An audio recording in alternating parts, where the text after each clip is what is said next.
Madame Blanche Le Bihan, qui est elle docteure en sciences politiques et aussi enseignante-chercheur à l'EHESP. Et qui va donc s'intéresser plus globalement aux politiques en direction des personnes âgées. Et dans le sens, alors je le dis un peu parce que, donc politique dans le sens élaboration de plans notamment et d'idées et d'actions, notamment de l'action publique, c'est-à-dire notamment l'action des États, mais aussi de l'ensemble des collectivités. Voilà, merci à vous, Madame Le Bihan, je vous passe la parole. Merci à vous. J'étais en train d'essayer de mettre mon diaporama et de le mettre tout de suite en grand et ça ne fonctionne pas. Alors nous, ça fonctionne, je pense. Ah, vous le voyez en grand, vous? Très bien. Ah bah d'accord, pas moi. Bon, bah, c'est pas grave.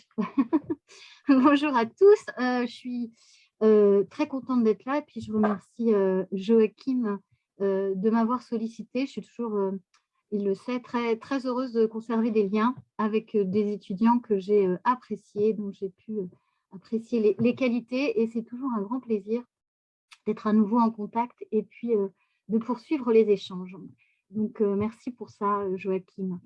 Donc, moi, je vais avoir une approche qui va en effet être différente, puisque comme vous le disiez, je suis politiste. Donc, je vais vous proposer un petit peu un déroulé, une analyse en termes de politique publique. Et je m'intéresse en effet aux politiques en direction des personnes âgées en perte d'autonomie. Avant, il y a encore quelques temps, je parlais de personnes âgées dépendantes. Et là, il s'agit donc des personnes âgées en perte d'autonomie. Aujourd'hui, je vais justement vous raconter comment est-ce qu'on est passé de cette dépendance à l'autonomie. La présentation a donc 4 objectifs principaux. Le premier, c'est de vous proposer cette approche en termes de politique publique. La deuxième, c'est de reconstituer un petit peu une trajectoire de cette politique en direction des personnes âgées en perte d'autonomie, donc d'avoir une approche un petit peu historique.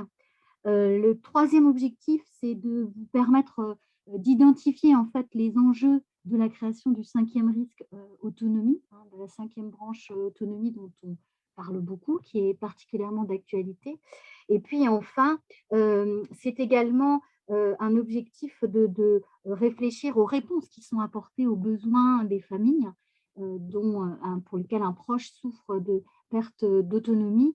Et ces réponses des pouvoirs publics apportées aux familles, on le verra, je me propose de vous expliquer comment est-ce que l'hybridation est la solution, la réponse apportée par les pouvoirs publics.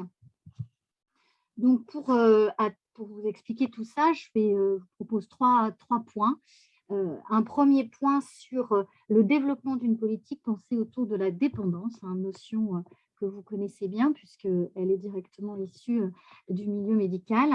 Un deuxième point où on va justement s'interroger sur une orientation et une approche plus globale, ça fait un petit peu écho à ce que vous disiez tout de suite Arnaud, cette idée de changer de manière globale le regard sur le vieillissement. Alors effectivement, je vais m'interroger là-dessus.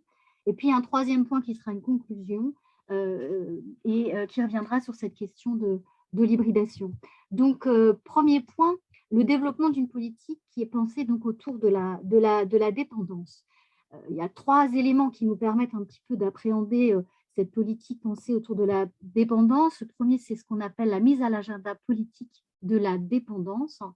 Le deuxième point important, c'est ce moment où on a choisi en fait une prestation monétaire comme réponse à ce besoin des familles d'être accompagnées dans le soutien à leurs proches en perte d'autonomie. Et le troisième élément, c'est le débat sur le 5e risque, la 5e branche, débat qui est présent finalement depuis toujours. Donc, la mise à l'agenda politique de la dépendance, c'est pour qu'il y ait bien sûr une politique publique, parce que je suis politiste, il faut qu'il y ait des raisons pour les pouvoirs publics d'intervenir dans un domaine qui relève finalement également de la sphère privée, intime, la sphère de la famille. On n'a pas attendu les années 90, les années 2010 pour avoir des personnes très âgées dans les familles et pourtant il n'y avait pas au préalable de dispositifs publics destinés à accompagner ces proches en perte d'autonomie. On a, et Arnaud Campéon cette fois le rappelait, on a des enjeux démographiques bien sûr avec une augmentation de la part des plus âgés. On a des enjeux sociaux également, c'est-à-dire qu'on a une moindre disponibilité peut-être suite aux évolutions sociales et sociétales une moindre disponibilité de ce qu'on appelle les proches aidants pour être auprès de leurs proches en perte d'autonomie. Et puis, on a des enjeux économiques, hein, le coût important que représente l'accompagnement d'un proche en perte d'autonomie pour les familles. Donc, Madame Lebihan, je m'excuse de vous déranger. Je crois qu'on est toujours sur la première diapo. Alors, je ne sais pas s'il y a que moi oui, qui vois la première diapo ou pas. c'est pour ça que je disais que ça ne marchait pas. Ouais. Le fil, c'est bon. Donc, j'en étais à ma mise à l'agenda. Donc, ce que j'essayais donc de vous expliquer, c'est qu'en effet, on a des enjeux qui sont démographiques, hein, sociaux et économiques, et qui vont expliquer à partir de quand, finalement, est-ce que la question de ce qu'on appelle alors la dépendance devient un enjeu pour les politiques publiques. C'est-à-dire à partir de quand est-ce que les pouvoirs publics se saisissent du problème du vieillissement et même du grand âge, puisqu'on est là dans les plus de 80 ans, et à partir de quand est-ce que ça va faire l'objet d'une politique publique. Donc, on a des enjeux sociaux et économiques qui vont conduire à l'émergence du problème dépendance et au fait que les pouvoirs publics se saisissent de la dépendance. Et ce moment-là, ce sont les années 80. C'est-à-dire que si la question du vieillissement émerge dès les années 60 avec le rapport Larocque, c'est finalement dans les années 80 que la question de la dépendance des personnes très âgées est mise à l'agenda politique.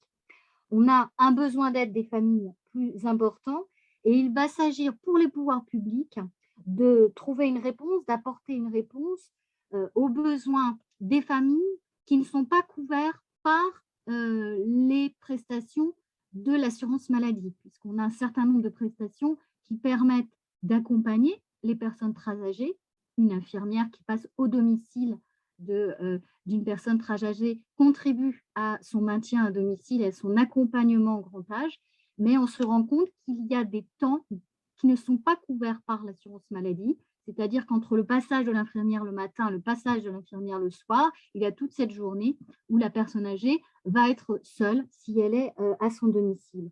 Et cette réponse apportée par les pouvoirs publics donc dans les années 80, eh bien, ça va être une réponse d'un dispositif qui va se construire autour de la notion de dépendance. C'est la notion de dépendance qui est investie politiquement, donc qui a été présentée, proposée par les gériatres. Et cette notion de dépendance, donc la difficulté à accomplir seul les actes de la vie quotidienne ou le besoin de surveillance, va être la notion autour de laquelle va se construire une politique dite du grand âge, une politique dépendance dans les années 80, puis dans les années 90. Mais donc, qu'en est-il donc de ce dispositif? Le choix qui est fait est le choix d'une prestation monétaire. Donc, pour couvrir ces besoins non couverts par l'assurance maladie, les pouvoirs publics vont créer une aide, une prestation monétaire. Une prestation monétaire, c'est d'abord une aide financière, c'est-à-dire qu'il s'agit de donner un financement, du cash. Donc, il ne s'agit pas de répondre en donnant, par exemple, une aide directe en service. On est bien sur du financement, une prestation financière. Et ce choix que l'on retrouve dans beaucoup de pays d'Europe dans ces années 90 traduit le souci des pouvoirs publics de laisser aux familles donc, le libre choix de l'organisation à mettre en place autour de son proche.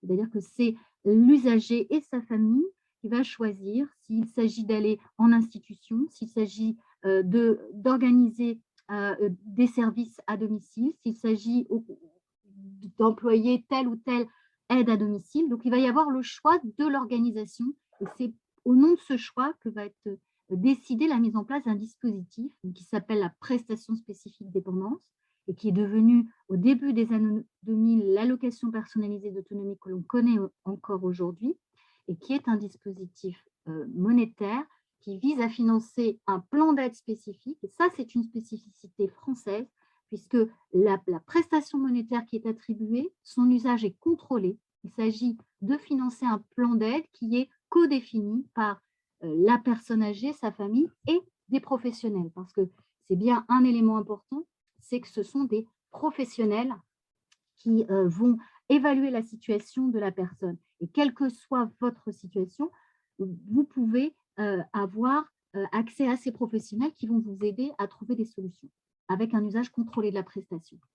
Ensuite, dernier élément dans ce moment de création, de développement de la politique dite dépendance dans les années 80, c'est le débat sur la 5e branche de sécurité sociale, puisqu'on en parle aujourd'hui, mais finalement ce débat, il est présent dès les années 80, puisque une fois qu'on a choisi le dispositif, il faut s'interroger sur son financement. Et la question de créer un système assurantiel, une cinquième branche, à l'époque cinquième branche dépendance, se pose dès les années 80. C'est finalement un autre système qui est choisi, mais il va rester quand même des éléments importants qui vont perdurer et qui vont constituer finalement le fil conducteur jusqu'au vote de la loi en 2020 de la branche autonomie. Ce fil conducteur, c'est qu'il y a un consensus dès les années 90 sur l'importance de développer une prestation et une politique qui va être universelle, c'est-à-dire qu'il s'agit de donner à tous un accès à l'accompagnement au grand âge. Et ça, c'est vraiment important, et que le financement donc, de cet accompagnement doit être accordé pour tous et doit être possible pour tous, et que les services alloués doivent être possibles pour tous. Cette logique de l'universalité, elle date des années 90. Et même si le choix n'a pas été fait d'un financement par le système assurantiel, mais d'un financement par l'impôt, c'est bien dès les années 90 qu'il y a des défenseurs de la création d'une cinquième branche de sécurité sociale.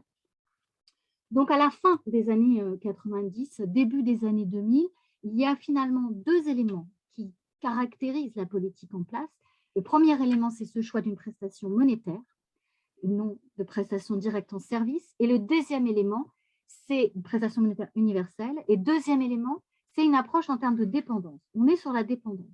Et la grande évolution qui va ensuite se poursuivre, c'est le développement d'une approche globale, c'est-à-dire le souci finalement de voir au-delà de la notion de dépendance, de voir au-delà d'une situation au grand âge où il faut intervenir, où la personne en effet ne peut plus accomplir seule les actes de la vie quotidienne, et de penser les choses de manière plus globale, d'arriver à penser le vieillissement de manière plus globale, et même la question même de la dépendance de manière plus large. Ça va se traduire, en fait, il y a 4 éléments qui peuvent illustrer cette tendance, cette évolution entre 90 et 2000. Premier élément, c'est la création de la Caisse nationale de sécurité, de la Caisse nationale de solidarité pour l'autonomie, la CNSA, donc en 2004. Donc c'est un premier tournant, suite à la canicule de 2003, avec la création de cette Caisse de solidarité pour l'autonomie. On a un grand secteur de l'autonomie qui combine à la fois le secteur du handicap et le secteur du grand âge. Donc, il y a un décloisonnement et une volonté de penser le problème de l'autonomie de manière globale. Ensuite, et c'est important de le noter, c'est que la création de la Caisse nationale de solidarité pour l'autonomie, c'est aussi l'entrée, un pas vers un système assurantiel, puisqu'il s'agit bien d'une caisse qui ne fonctionne absolument pas sur le même modèle que la caisse d'assurance maladie, mais ce n'est pas pour rien que dès 2004, on a la création de ce dispositif qui est une caisse. Deuxième élément qui illustre cette orientation globale, cette approche globale qui se développe depuis les années 2000, c'est ensuite l'adoption de la loi d'adaptation de la société au vieillissement. Donc en 2015, cette loi va poursuivre ce qui est amorcé déjà avec la Caisse nationale de solidarité pour l'autonomie, et va chercher à rompre avec cette approche assez médicale de la vieillesse, centrée sur la dépendance. Il ne s'agit plus en fait uniquement, dans le cadre de cette loi, d'intervenir lorsque la personne souffre de pathologies multiples, mais d'intervenir en amont, d'anticiper également la dépendance, et de penser non plus la dépendance de manière isolée, mais bien de penser le vieillissement. Et on est bien sur une loi d'adaptation de la société au vieillissement. Donc, on a une rupture avec la notion elle-même de dépendance. L'objectif est bien de changer le regard et d'inciter à ne plus voir le vieillissement en fait comme un problème, mais comme une autre étape, et donc de mettre l'accent sur les dimensions aussi positives, bien sûr, de cette étape de la vie où apparaissent des fragilités, et Nicolas Sirvin reviendra sur cette notion-là tout à l'heure, apparaissent des fragilités et des risques qui doivent être pris en compte, mais il ne doit pas y avoir d'approche stigmatisante et en termes de dépendance, qui est considérée comme une approche négative et stigmatisante.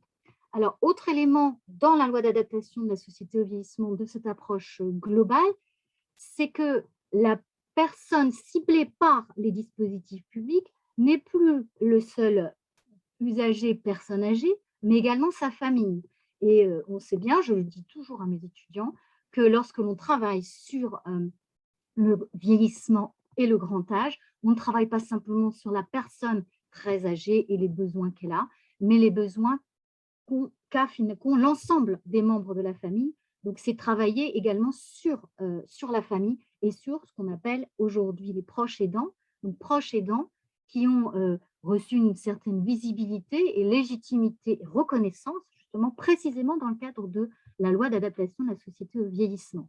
C'est une loi ambitieuse qui a de nombreuses limites, on pourra y revenir, notamment en termes de financement, mais elle a le mérite d'avoir déplacé le regard et l'approche souhaitable d'un dispositif de politique en direction des personnes âgées, d'avoir rompu finalement de manière forte avec l'approche au préalable en termes de dépendance.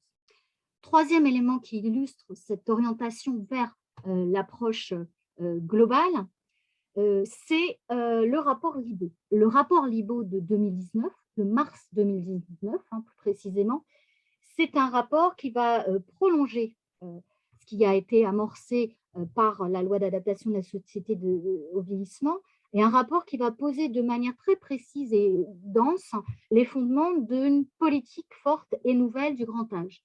Il y a une annonce d'une loi grand âge et autonomie annoncée donc pour décembre 2019, au moment où paraît le rapport Libault.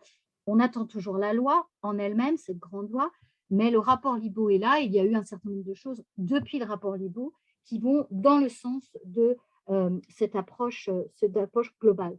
Rapport Libault qui marque l'importance de l'intervention publique dans le secteur du grand âge. C'est-à-dire que le rapport défend l'intervention des pouvoirs publics dans ce secteur et annonce la reconnaissance d'un 5e risque autonomie. Donc, c'est annoncé dès mars 2019. Donc, et même s'il n'y a pas eu ensuite de loi grand âge et autonomie, il y a bien eu, à ce qui constitue donc le 4e élément de mon approche globale, il y a bien eu le vote d'un 5e risque. Donc au mois d'août 2020, le 5e risque autonomie, il y a des lois qui créent donc cette fameuse 5e branche autonomie, risque autonomie, et qui marque un tournant. Donc cette 5e branche, elle consacre véritablement la couverture d'un nouveau risque par la sécurité sociale et la création d'une 5e branche. Et on a donc le déplacement, cette 5e branche, elle marque réellement l'aboutissement de cette recherche d'universalité qui existe dès les années 80-90, puisque le fait que ce soit désormais un financement assuré par la sécurité sociale, c'est le souci de mettre en place un accompagnement, une politique universelle pour les personnes âgées en perte d'autonomie. Donc, le budget consacré à l'autonomie qui combine handicap et grand âge, ce budget est intégré aux lois de financement de la sécurité sociale. Donc, c'est une vraie étape.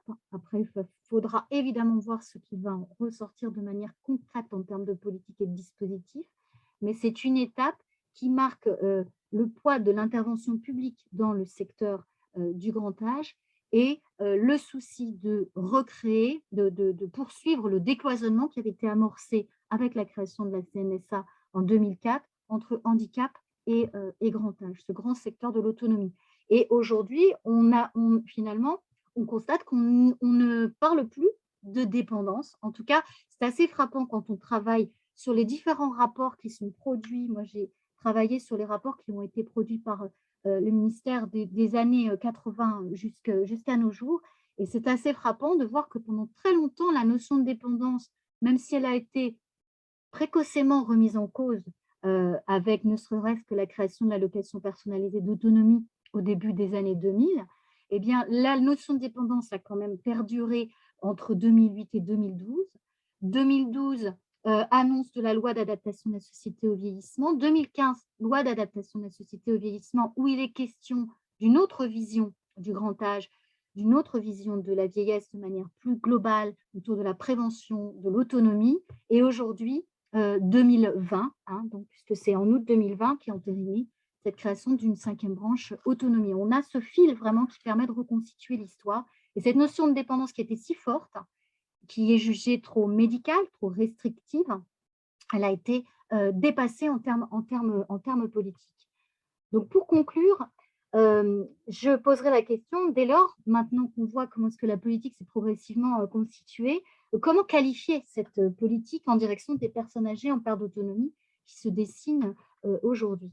Le premier élément qui la caractérise, l'élément qui la caractérise, c'est l'hybridation, c'est-à-dire que l'approche qui est défendue donc, est une approche globale et le système qui est proposé est un système hybride lui-même.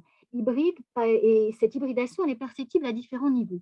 Le premier niveau, c'est tout simplement la création de cette 5e branche, puisque cette 5e branche et le dispositif, la politique dans laquelle elle s'inscrit, témoigne finalement de la conciliation entre deux logiques qui peuvent paraître assez paradoxales. Une première logique qui est celle justement de l'universalité, puisque la création de ce 5e risque, c'est le souci de l'universalité, et avec un accès et un droit à tous, pour tous, à des droits, et qui est combiné avec une logique, elle, beaucoup plus individuelle du système d'accompagnement des personnes âgées en perte d'autonomie, et beaucoup plus individuelle autour du plan d'aide, autour de besoins spécifiques de la personne, et autour de situations spécifiques de la personne et de situations de vie de la famille. Et cette articulation entre universalité et individualité est caractéristique de notre système actuel. Deuxième élément qui illustre cette hybridation, c'est que finalement, la politique offre un large éventail de solutions qui sont proposées aux usagers et à leurs familles. Parce qu'en effet, je l'ai dit, répondre aux besoins des personnes âgées en perte d'autonomie, c'est également tenir compte du rôle de la famille dans l'accompagnement.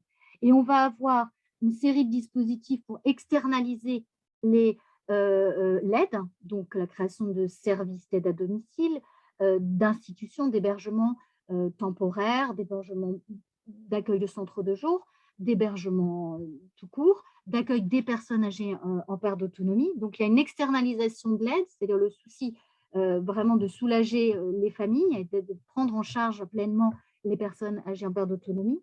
Et on a par ailleurs hybridation, puisqu'on a aussi des dispositifs qui visent à aider, à accompagner les aidants dans leur rôle d'aidant.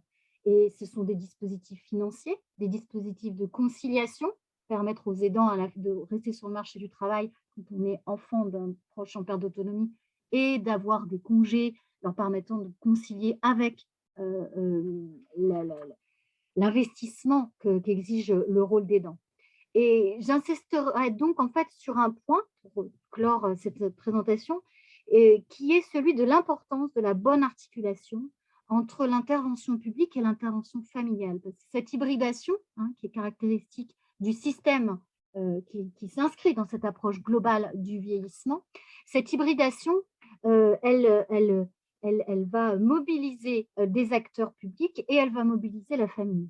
Et l'articulation, elle est indispensable parce qu'il ne faudrait pas que l'intervention publique, telle qu'elle va se développer, et les dispositifs qui peuvent se développer, soient uniquement destinés et centrés sur les aidants. On a de plus en plus de dispositifs visant à accompagner les aidants dans leur rôle d'aidant, à former les aidants, à reconnaître les aidants.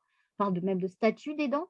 On a vu que la loi d'adaptation de la société au vieillissement avait donné une définition de ce qu'est le proche aidant, en lui donnant donc une légitimité, mais ça pose aussi tout un tas d'autres questions.